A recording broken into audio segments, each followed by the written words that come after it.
Hello, my name's Ian Sharpley. I'd like to thank you for stopping by my brand new YouTube channel. This is going to be the first video that I do in a series of videos that I'm going to provide audio commentary over the video screen capture of myself doing illustrations. All of the artwork that I do eventually ends up as a digital product. So from time to time I'll do hand-drawn illustrations or pencil or pen or marker just to rough things out, but everything that I've done in the past couple years in the end has ended up as a digital rendered thing. So I figured that why not try to capture some of it. It's pretty easy to record the screen. It takes up a lot of space on the computer, but it's pretty easy to just do a screen capture of what I'm doing and to kind of give people a behind the scenes look at how I go through my process and things that I do. And today's subject is Ben Affleck's Live by Night that came out this past week. He starred in it, he directed it, came out. My wife and I had sneak preview passes for Live by Night, so we went the Monday before the weekend that it opened to see this film before any of the reviews came in, before any of the public had a chance to weigh in. It seems like it's getting some bad reviews, to be honest, and I haven't really read any of them, but I can't disagree with that. And I'm going to give a little synopsis of the review. Like I said, we're going to work through this together because I'm not sure how I'm going to kind of step you through my process as well as give a review. But we'll start off with the process. As you can see from what I've been doing here is that I start off with sort of like a pink layer, a pink marker that I use, and I kind of lay in the foundation of what I'm going to do, and I do all the rough work in either a pink or a blue marker to kind of get some nice pastel light feeling colors. It doesn't feel final, it doesn't feel like the final product. I usually even, if you can see on the right hand side, you can see some of my tools, you can see the colors, you can see the layers, and I kick back the opacity on each layer, so it's the pink that you're seeing is even lighter. It gives a real nice kind of airy, sketchy feel to the stuff that I'm doing, and it just makes me feel really comfortable. It reminds me of drawing with in real life or physically. Whenever I'm drawing analog and with physical tools, I use a non-photo blue pencil most of the time, and you can kind of build on top of the non-photo blue and get darker and get darker and get darker. And that's the way that I'm most comfortable kind of building my shapes. And as you can see, the reason the way that I'm doing it here is that I'm just sort of building on top, and I roughed it out at the beginning with some big chunky blobs of pink, and then I went back in and put another layer that's a tad bit darker, but not so dark that I don't feel like it's final. And I go in there and I sort of rough any of that in with the pink. And the main three colors that I choose to do most of my rough work, or in the folder that you can see, it probably says sketch. And I just put layer upon layer upon layer in sketch that are usually pink, light blue, and sort of a light purple as well, and those colors all contrast off each other on the color wheel really well as with my eye. It is an easy way for me to distinguish the different stages of how I'm building this character. Eventually, it's a bummer because I started recording this video. You start recording these things and you don't know how they're going to turn out, and I thought that I was going to do a really awesome job. And at this point that we're looking at right now, it looks pretty good. It looks a little bit like Ben. It looks pretty cool. You can see my reference in the left-hand corner there, but eventually we're going to get a Live by Night illustration that looks like Dick Tracy, because I pumped the canary yellow in his outfit a little bit, and I didn't darken it as much as it looks like in the photo. The photo really has some beautiful teal and orange and yellow tones in it, as well as a lot of darks. And I'm a hack. I didn't do as well as I thought I was going to be able to do. I really loved the photograph, and playing into the way that this movie was presented in the trailer, there's a lot of really cool imagery. The cinematography is really good in the actual movie. The advertisements, if you see at the end of the trailers, the Live by Night and the gradient blues in the font, in the typeface, I really liked. I liked the way that looked, as well as all the advertisement pieces. It kind of gave me hope for this movie that it was going to be awesome. And that's kind of the reason why I picked this photo, because I thought that the actual reference photo was striking and dynamic. But unfortunately, it ends up looking like Dick Tracy. Not that I don't like Dick Tracy. I love Dick Tracy. I currently have a Dick Tracy blanket on my bed from whenever the Dick Tracy Warren Beatty movie came out, maybe 1990, maybe 90, somewhere around there. Maybe 89, I forget. Did it come out the same year as Batman? I feel like that was a sort of similar kind of aesthetic that both Warren Beatty's Dick Tracy and Tim Burton's Batman had. But I'm not totally sure about that. But anyway, I still have that blanket, which speaks to my bedding more than it speaks to the longevity of how good Dick Tracy the movie is. That I haven't changed it out. But yeah, I like Dick Tracy. I always like that character. And unfortunately, poor Ben Affleck, who is playing the role of Joe Coughlin in Live by Night, ends up in this illustration looking like Dick Tracy. Like he's going to go up against Flathead and Mumbles or some shit. So I guess moving on to the movie, as you can see, I'm kind of burning along here and laying in some different tones to kind of remind myself whenever I go in with color and when I go in with the real shadow where all these tones are going to end up. I don't think any of this purple actually ends up in the finished drawing, but it's just to sort of key in and remind me where I'd like shadows to fall and things like that. They didn't pick any of the right colors or anything like that, so these shadows and the colors look like shit. But that's sort of the process that I used to actually go through with this. Now, getting into the movie, I kind of had high hopes for this movie. Ben Affleck, I believe if the Hollywood gossip rings true, Ben Affleck was, for his role in playing Batman in the new Zack Snyder films and in the DC universe, Ben Affleck was sort of gifted a couple of movies that he could write and direct and star and do whatever he wanted, really. He was given carte blanche to do whatever. And Live by Night is the first one of these movies from Warner Brothers to roll out that Ben Affleck kind of made in that deal. It's based on a series of books, a series of novels that I think there's like it's trilogy or something like that are set in the 1920s.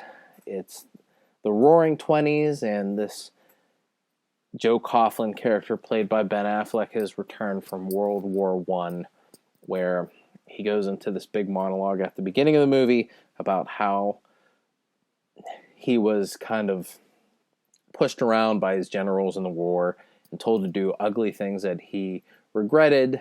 He promised himself whenever he came back to America that he would never follow anybody's direction or take orders from anybody.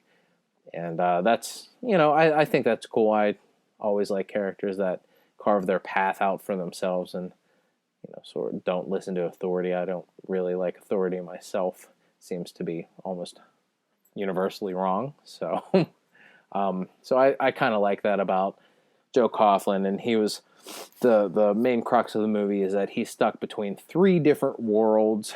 The world of the Irish mob. He's an Irish guy. He knows a bunch of Irish dudes.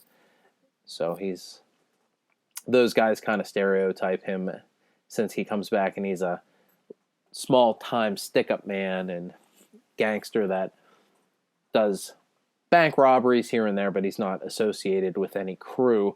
So the Irish mob kind of thinks that they're going to have their shot at him and roll him into their way of doing things. The Italian mob is around in Boston up there, and they talk to him a little bit about maybe joining their ranks, and they have some background on Joe that could possibly make him join their crew. And I'm going to tell you right now, I'm probably going to spoil the living shit out of this movie if anybody is watching this or listening to this review.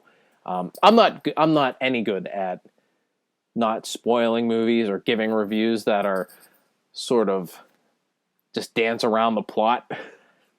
I'm probably going to end up doing a synopsis more than a review. I'm just going to give you the blow-by-blow of everything that happens in this movie. So, hang on. And if you don't want this movie ruined, if you plan on seeing it, then shut me off and come back or turn the audio down and just watch me as I lovingly put pen strokes on Ben Affleck's cool hat here. But getting back to the plot of the story, the Italian mob has some inside information on Joe Coughlin, and they find out that he is sticking it to the Italian mob's boss's girlfriend, who is played by Sienna Miller. She is an Irish immigrant, and she really hammers that Irish accent. And this made me realize that I'm a big dummy, and I might not be able to tell a good accent from a bad accent, or a good actress even from a bad actress. I watched this whole movie. I had no idea that this was Sienna Miller. A couple days later, I watched G.I. Joe: The Rise of Cobra, where Sienna Miller is Baroness. And I didn't love her as Baroness, but I love the character of Baroness. So maybe I did love her in that movie. But I thought she was pretty good in Live by Night too. I don't know if it's a good or authentic Irish accent. I'm a big dummy about those kind of things. I have no idea. So she blended in with the character to me. She melted in. She was exactly who the director wanted, exactly who Ben Affleck wanted her to portray in this movie. So she plays this sort of kind of shady, backstabby girlfriend. And in this trifecta, this sandwich of deceit and inner workings of the mafia and law enforcement in the Boston area, the third piece of that, I guess the meat of the sandwich, or the condiments, I guess Joe Coughlin, Ben Affleck is the meat. He's the main thing. And then the bread on one side, top bread, Irish mob. Bottom bread, Italian mob. I guess condiments that kind of lock it all together. That would be Joe Coughlin's dad, who is the chief inspector of the police. So he has the police kind of trying to win his favor because of his father. Irish and Italian mobs going up against each other. And that's where he gets into a little trouble with a potential heist where he ends up going to jail and getting double-crossed by various parties. I won't spoil all of that. I know I've spoiled the first 20 minutes of this movie, but I won't spoil the actual plot of it. So after And one of the problems, getting back, one of the problems that I had with this movie, I'll tell you right now, I would give this movie probably a C on a ABCDEF, chart of E. Not E. I know that E isn't a grade, but I would give it a C. It was extremely long. I think this movie is 2 hours and 9 minutes, and for what this movie does, it tries to, as I mentioned at the beginning, it tries to throw together all the elements of a trilogy into one movie. And I think that was a big mistake. The movie kind of centers on the first part, which I just covered, which is the Boston mob business. Ben Affleck goes to jail. Later on, he gets out, hooks up with the Italian mob. They send him down to Tampa to run a rum running business for them. This is the 1920s during Prohibition, so rum is illegal. All alcohol is illegal, and the rum business and getting it up to Boston is a extremely lucrative kind of business for the mob. And since it's so close to Tampa's close to Cuba, I don't have a map, but the movie tells me that Tampa's pretty close to Cuba, and I think that's right, so we're going to go with that. Tampa's close to Cuba. They have these ties with the Cuban underground that they need to maintain. Ben Affleck goes down there to kind of hammer that down. That's where Zoe Saldana comes into the fold of this movie. Now, if you watch any of the trailers, at least the first trailers that I saw before the movie was released, Zoe Saldana seemed like she was one of the main characters in this movie. She's going to be a big, gigantic part of this film. She's a huge star of Guardians of the Galaxy. She was in Columbiana, Star Trek movies, a bunch of different stuff. Big star, great actress. Always liked her in everything that I've seen her in. And in this flick, she really didn't have anything to do. I didn't give her anything to do. She just had to kind of stand there and look hot and sort of lovingly talk to Ben Affleck. And I guess that was about it. And it's sort of a bummer that all went down. Now, while we were in the second section of this movie, the Tampa section, they get really into some of the civil rights things that were happening, some of the civil unrest that was happening between the different sections of the Tampa area. At the very beginning, whenever Ben Affleck gets down there, his sidekick dude kind of drives through town and gives him a breakdown of which ethnic group hates which ethnic group and who's in power and who does this and who does what. And you kind of get a general laydown of all of the ins and outs of that. And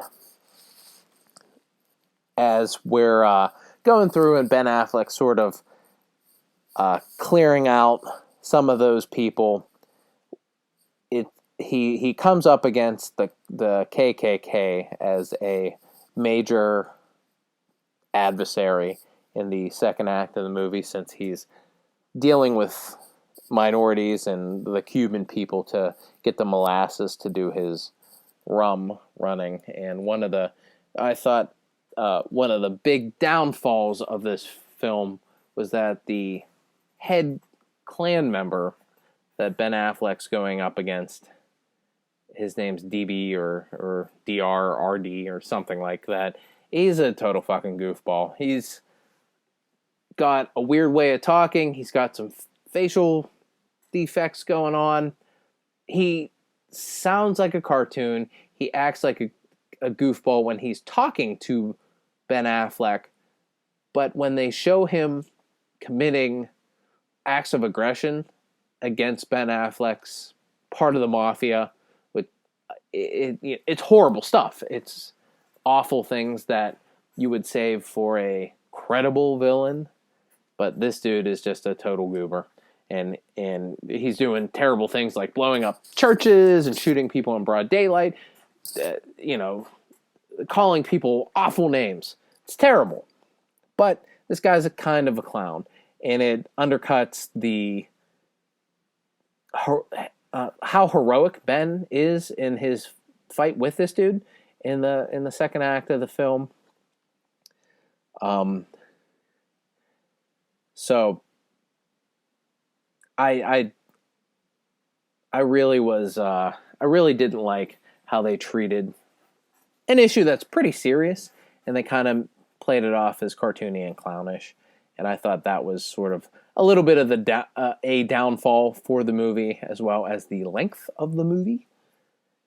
In this second act, we also have a lot of other elements, and to me, this kind of screams like, oh, okay, the second act is the second book of this film, where they get into the Italian mob, which Ben Affleck has now made a connection with, and he's sort of fighting against the Irish mob down there.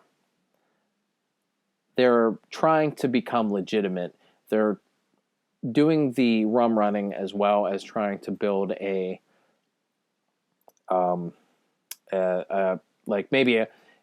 see if they can get the gambling act passed down in Florida. And it seems like it's something that's going well for them until they come up against this young evangelist who is Elle Fanning. I got a little story about Elle Fanning in a little bit here, but Elle Fanning is the daughter of the police commissioner, Chris Cooper, Chris Cooper looks old as shit in this movie. I was shocked at how old Chris Cooper was looking. But Elle Fanning is his daughter, who moves away at the beginning of the second act to become an actress in L.A. Eventually, she comes back with the help of Ben Affleck because she has a severe heroin problem, as well as there were some pictures of some dirty things that she was doing out there in California. And the funny story about Elle Fanning is that a few days before going to see this movie, I watched The Neon Demon, which was hyped up on a lot of best of 2016 movie reviews. This was one of the best movies of 2016. And briefly, while I ruined Live by Night, I'm also going to ruin The Neon Demon for you people. So double spoilers here. The Neon Demon is about a girl, Midwestern girl, travels out to LA to become a model, and it's just like how you think that would go. Starts off super innocent, makes some friends, starts climbing up the ranks of modeldom or whatever it is, and gets some jealous haters along the way. Her friends turn on her, but she eventually loses her innocence and doesn't care because she's finding success. Where this turns on everybody, and it turned on me because I had no idea that this is what this movie was about. In the last 15 minutes of the film, the girls that she was friends with, the other models and photographers and makeup artists and everything, they decide that the power and where she's getting all her hold over photographers and the modeling agencies and the people that are picking them for shoots, she's getting this hold over these people because she it's in her skin, it's in her bones, it's in her blood. And they have they form a death cult and kill Elle Fanning, throw her into the bottom of an empty pool, break her skull, and then they chop her up and eat her. And that's sort of, whenever I saw Elle Fanning go away to LA in this movie, I was like, it's part of a big connected universe, and now they're going to eat her. But she comes back, she becomes an evangelist who kind of strikes out against the whole movement of gambling. It ruins Ben Affleck and his crew's whole deal. It submarines that, and this whole part takes about it takes a good hour and a half of the movie, and you kind of forget about the revenge plot. that Ben has. It's sort of the central element, which I actually don't think I talked about. Ben's central driving force is that he was double-crossed by the Irish mob and his girlfriend, the aforementioned Sienna Miller, and he goes down to Tampa to extract this revenge on the Irish mafia, and the best way to do it is through joining the Italian mafia. So in one way that he is strengthening the Irish mob is by getting gambling past and kind of going legit, and maybe he could forget some of the things that happened to him in the past and move on. But that all falls through due to the evangelism of Elle Fanning. So that brings us to the third act, where Ben is he's called down by his bosses, and once again is double crossed. Of course, I mean, you're in the mob. That's what happens to you, right? And the third act's pretty good. It all takes place in a mansion, and it's a big shootout, drag-out gunfight, and that's what we all paid our money for, to see Ben Affleck do some gangster shit in this movie. But as I mentioned before, it's a whale of a movie. There's a lot of stuff going on. It's 3 books worth of business that they try to cover in 2 hours plus, and it feels like 3 separate movies.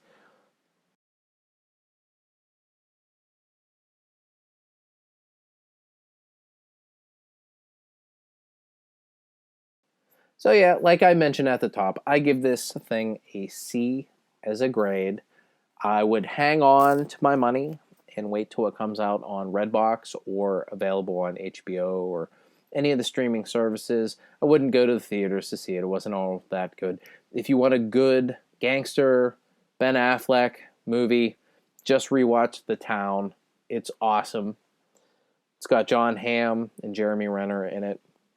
So like I said, save your money and just watch The Town instead of Live by Night. You can contact me at I'm on Twitter. You can hit me up at The Sauce, TheSoss. You can also find me on Instagram. My name's Ian Sharpley, IANSHARPLEY. And if you have any feedback or requests, I'd greatly appreciate any of that. I'd like to thank you again. If you're listening to this part of this, then thank you, because I'm pretty sure that this was pretty rough on the old eyes and ears. So again, thanks for tuning in to my YouTube channel. Hopefully we'll smooth out the rough edges for next time.